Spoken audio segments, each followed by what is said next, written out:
Good day and welcome back to the final, I guess, Dokkan Battle tier list. Depends when this goes up, but at least it's the last one I'm filming right now.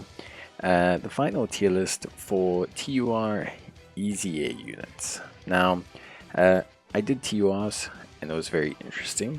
TUR EZAs are evaluated a little bit differently. So leader skill is still important. But remember, a lot of these units are receiving EZAs based on another unit being released that they can fit on the team with. So generally speaking, their leader skills are not so important anymore because a lot of the times, by the time they're EZA'd, the team that they're on has a new lead. For example, when Gotenks, both of these guys got their EZAs, it was just before the release of all the Majin Buu units and also the special pose.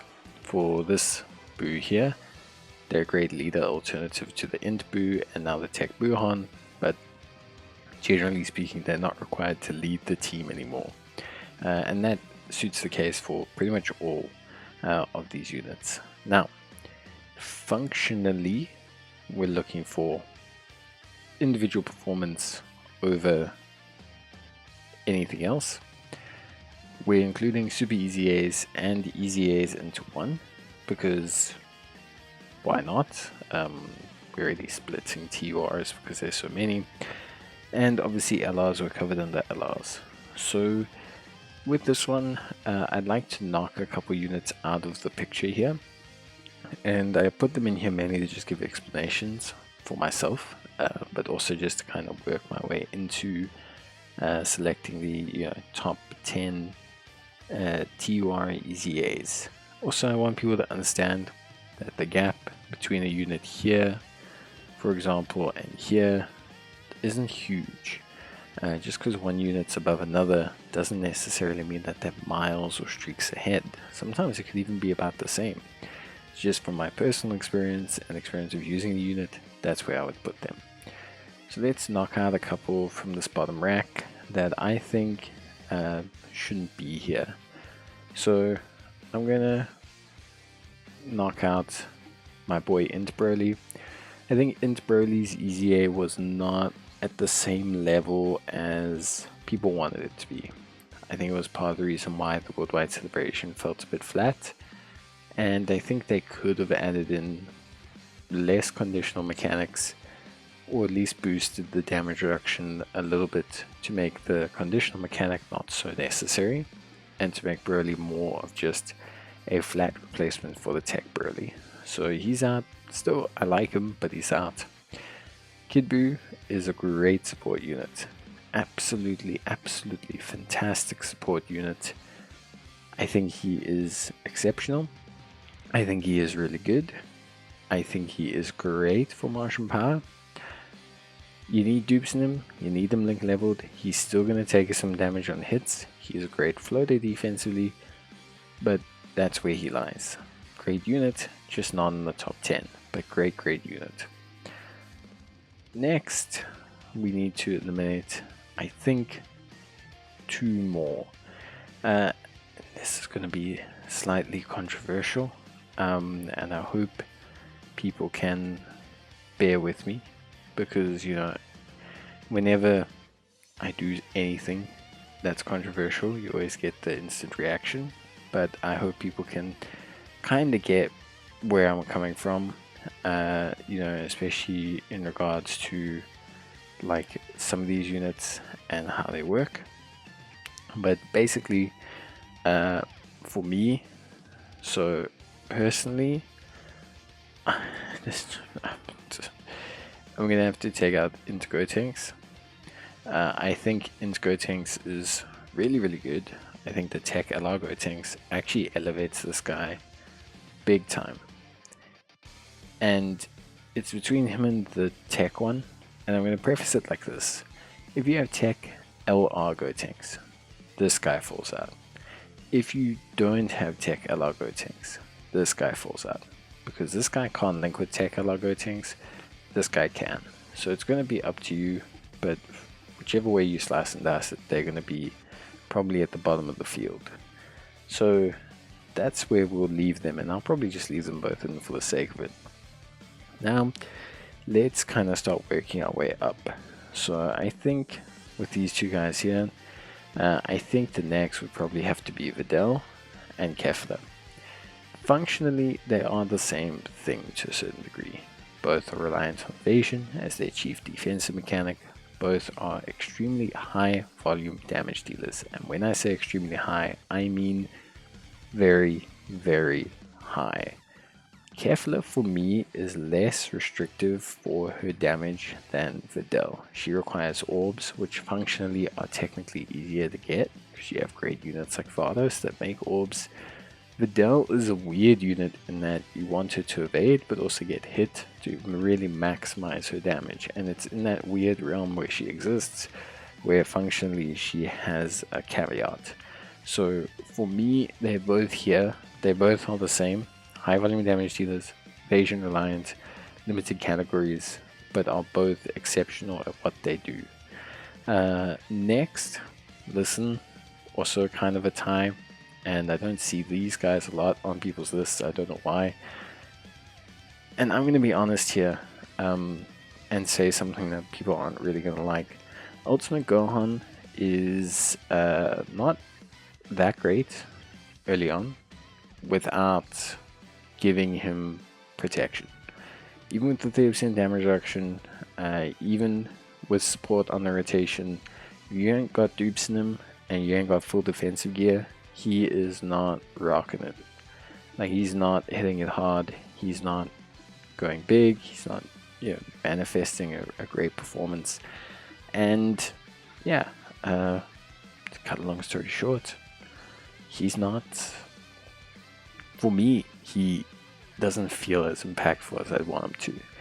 He is still great.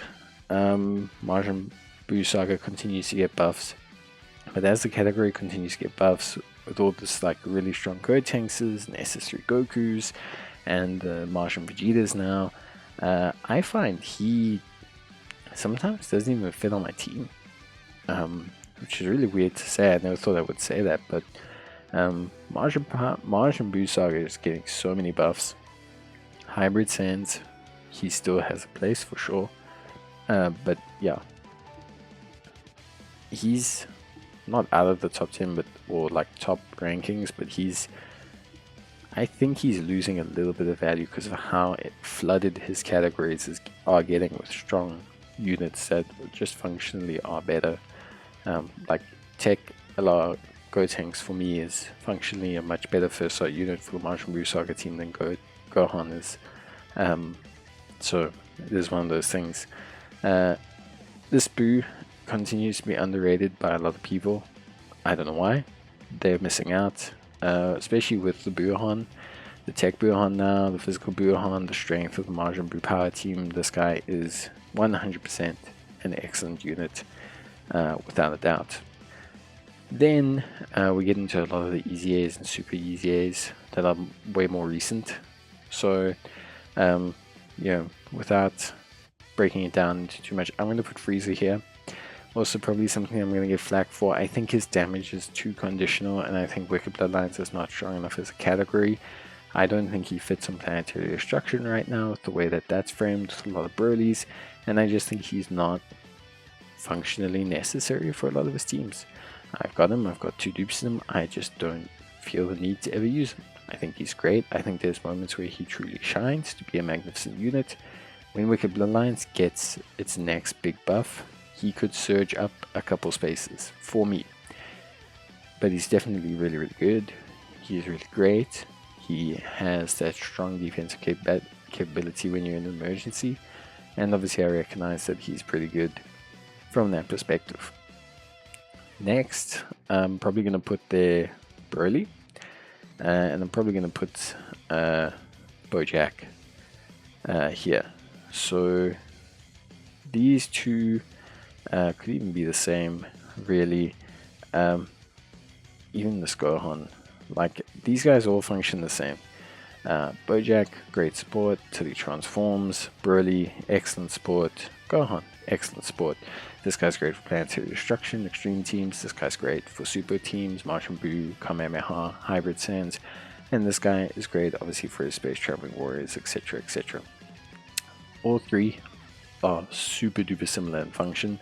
Bojack would leap ahead for me purely on the basis that I think when he transforms, he's individually better than both of these guys and does a lot for his team.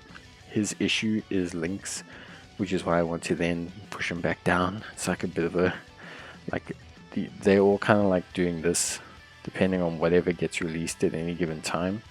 What I will say for Burley that I like the most is that he definitely fits on his team, and the way he enables his team is amazing. Like, he is such a good glue unit for that Burley team. Look, I don't want to argue with people too much, but for me, that's kind of where I would leave it right now. Of course, Margin Boo is also really strong, so you could do this. For me, maybe is the best route to go as a true reflection. Then we get to the final four, and look, I think ultimately I would put Goku here. I see a lot of people don't like Goku, which I find strange. I think it's because he doesn't have, he's the inverse of Vegeta. So Vegeta does a lot of damage when your health is high, and traditionally people like to keep their health high in super hard content, whether it's via healing, items, Dokkan attacks, whatever it is. People don't like taking damage, they like having health, which makes sense. So you see a lot more of Vegeta at a high level. Goku is the inverse. Goku is super strong defensively at that high level, but becomes an offensive juggernaut the closer you toe that line to defeat. I think for that reason, his playstyle has a juxtaposition to the way a lot of people like their units to function. But I think, for me, I have to say, yeah, I think he's number 4. Then I'd probably put Vegeta number 3. It's just better than Goku, because he suits that playstyle that people like. I would put the Goten and Trunks at number 2, because they are really good. They suit the Kamehameha team, the Majin Buu Saga team. With the Tech Gotenks, with the Tech Goten's release, they now also have another Goten that is actually really good, that can help to enable their unit super attack, which is crucial to how good they are as well. So that helps them a ton and has made them a mainstay probably in this top 5. And then I'd say Beerus. Beerus is probably number 1 right now. It would take a lot to push a Broly out of movie bosses, and Beerus is so good that you consider doing that. And that alone for me warrants him being number 1. I think he's great. I think he's built well. I think the rage mode is actually done really, really well with the changes. I think he's a good damage dealer. I think he's a good support situationally for either type.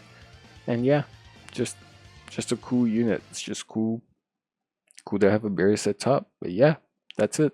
Let me know what you guys think. I'll see you in the next one. Bye.